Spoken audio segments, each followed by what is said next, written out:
नंदगोपाल नंदी का अखिलेश पर प्रहार। प्रदेश सरकार के 8 साल पूरे होने पर बांदा के मेडिकल कॉलेज में कार्यक्रम का आयोजन किया गया था, जिसमें प्रदेश सरकार की उपलब्धियां बताने के लिए प्रदेश सरकार के मंत्री नंदगोपाल नंदी बांदा आए हुए थे।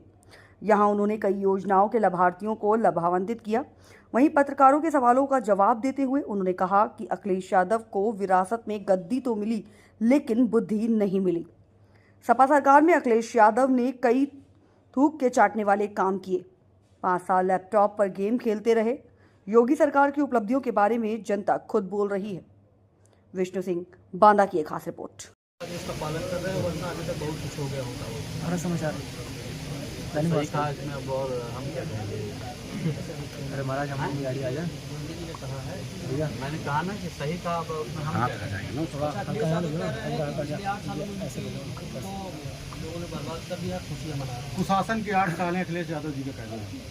अभी यहाँ पर 200-500 लोग होंगे, तो चले जाइए और 500 लोगों से पूछिए कि अखिलेश क्या कह रहे हैं, योगी जी क्या कह रहे हैं, तो खुद ही अखिलेश के मुंह पर तमाचा पड़ेगा। ऐसे लोग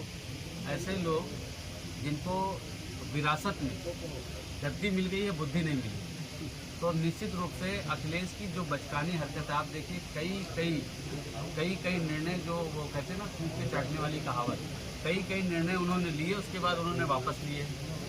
और 5 साल जब वो सत्ता में रहे तो वीडियो गेम और मोबाइल पर गेम खेलते हुए और टैबलेट पर गेम खेलते हुए उन्होंने बिता दिए। उनको पता नहीं है कि उत्तर प्रदेश में ग्रामीण अंचल में, उनको पता नहीं है उत्तर प्रदेश के अंतिम गांव तक विकास की रोशनी कैसे पहुँचे, अंतिम व्यक्ति तक सरकार की योजनाओं का लाभ कैसे पहुँचे। हमने आंकड़े सहित रखा। ये आंकड़ा कहीं से किसी भी तरह से कोई भी चैलेंज कर सकता है। ऐसे ही कुछ भी ट्वीट कर देने से, कुछ भी कह देने से दुनिया अंधी नहीं है। दुनिया या प्रदेश की जनता को मूर्ख समझने की जो ये भूल कर रहे हैं, जनता ने इनको समाजवादी पार्टी से समाप्त होती हुई पार्टी बनाया है। अभी आपने उपचुनाव में देखा है।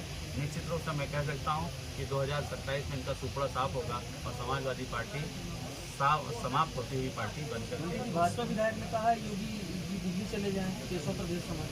भैया, इस तरह की टिप्पणियों पे ना मुझे कोई अधिकार है कहने का, ना मैं। अखिलेश यादव का एक और बयान है। उन्होंने कहा है कि सीएम योगी को दुर्गंध पसंद है तो गौशाला बनवा रहे हैं, हमें सुगंध पसंद है, हमने इत्तेफाक बनवाया। तो देखिए, जिस वंश से आते हैं, जिसको बोलते हैं कि हम यदुवंश हैं, अगर वो व्यक्ति इस तरह की बात करता है तो यही है कि आसमान पे थूकेंगे तो थूक सीधा उनके मुंह पे पड़ेगी। ऐसे लोगों के बारे में बात करके मैं समझता हूँ मीडिया के आप जैसे भले अच्छे इंसान का समय बर्बाद करना, और जो आपका चैनल देख रही है इस देश की जनता, प्रदेश की जनता, उनका भी समय बर्बाद। उन्होंने कहा है कि शराब एक के साथ एक फ्री। योगी जी ने यह पार्टी टाइम शुरू किया है और नवरात्र के समय इस तरीके की चीज बहुत गलत है। देखिए, ये सबको पता है कि सनातन धर्म को मानने वाले लोग कौन हैं, सनातन को अपमानित करने वाले लोग कौन हैं। आज पूरी दुनिया आदरणीय प्रधानमंत्री जी के मार्गदर्शन में और 2014 से 2025 तक और 2017 से 2025 तक, इन 8 सालों में सनातन का जो सम्मान, सनातन की जो उपलब्धि है, सबने देखा है। और हमेशा जिनके डीएनए में ही सनातन का अपमान है, जिनके डीएनए में ही भरा हुआ है कि उन्हें सनातन का अपमान केवल और केवल इसलिए कि वोट बैंक, कैसे हमारा वोट बैंक खुश हो जाए, कैसे हम वोट बैंक की राजनीति कर लें, उनको खुश करने के लिए, उनके तलवे चाटने के लिए, उनका मतलब उनको खुश करने के लिए वो किसी भी हद तक जा सकते हैं। बस मैं यही कह सकता हूं, क्योंकि आपने देखा कि राम भक्तों, निहत्थे राम भक्तों पर गोली चलाने का काम किसने किया था? आदरणीय मुलायम सिंह यादव जी ने किया था। तो डीएनए में चला आ रहा है।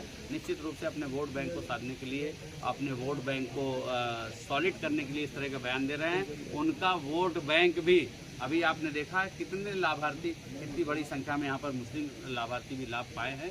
हमने बिना जाति धर्म मजहब के भेदभाव का, सबका साथ, सबका विकास और सबका विश्वास और सबका प्रयास, सिर्फ नहीं ये नारा, ये है उद्देश्य हमारा धरातल पर दिखाई दे, इसके लिए काम किया है, इसी के लिए काम किया है। और ये अखिलेश यादव हमेशा सनातन धर्म को अपमानित करने में ही अपना गौरव महसूस विधेयक को लेकर मुस्लिम पत्रकारों की बात सुन लीजिए।